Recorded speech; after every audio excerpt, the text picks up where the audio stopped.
Hey guys, what's up? What's going on out there today? It is Brent Abel here, webtennis.com. Another episode of Here's What Works for Me. Just a short message today, but really important that you are aware of this, and that is don't be surprised by your unintended opportunities. And we're going to dive into that in just a second. Before we do, a quick reminder I've got a free private video for you, and it's going to describe what happens during the 80% of the match, which is spent between points and on side changes. Only 20% of our matches is actually playing points. And if you want to maximize how well you play during that 20%, then what you do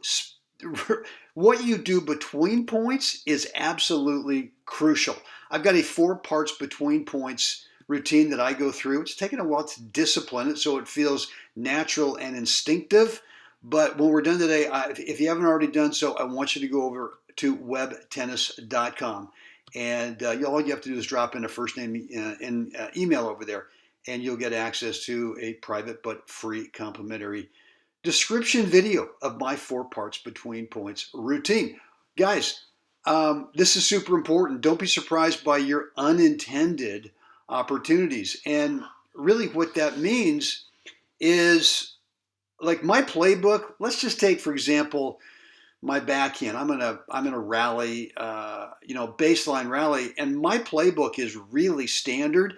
I'm going cross court 90% of the time with an underspin drive, slice backhand. And my aim point is right in the middle of that cross court, typically a right-handed player over the ad side, which is going to be right in the middle of the quadrant over there, right? Not in the middle of the service box, but in the quadrant in that area between the service line and the baseline. And look, if I'm aiming for a certain spot above the top of the net that actually equates to that landing point right in the middle of that quadrant over there, I mean, how many times do I actually hit it right there? Not very often, right? So I guess what I'm trying to say is you've got to be prepared that if that's your aiming point, if that's where you want the ball to land over there, and yet you hit it a little bit better than what you thought you would, you might go deeper, right? Or you might go a little hair nanosecond early on it. Now you've created an angle that was unintentional, or that deep one was unintentional and it was actually better than what you intended.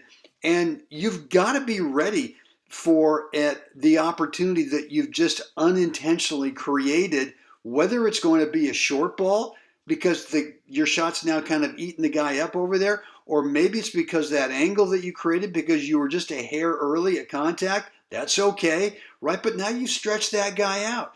And and you can feel it. I mean, sometimes when I'm lining up for that underspin backhand and my intention is, hey, I want this ball to land in the middle of the quadrant, and it just through contact, man, it feels better than that, right? And I just sort of look up after I finish the stroke, and sure enough, here's this guy just dealing with this ball back there that's landing a foot or so from the baseline, kind of eating him up. And my whole thing is that's an unintended opportunity. I got to be looking for a short ball, or if I've stretched him out wide, I got to be looking to start to move in. So you got to be aware of we all have intentions of what we want to do with a particular shot, but the reality is, I think that we hit a lot of unintended, opportunistic shots that we just don't take advantage of. So look, hope this has been helpful. Just be aware of what your shot is doing to that opponent over there, intended or not.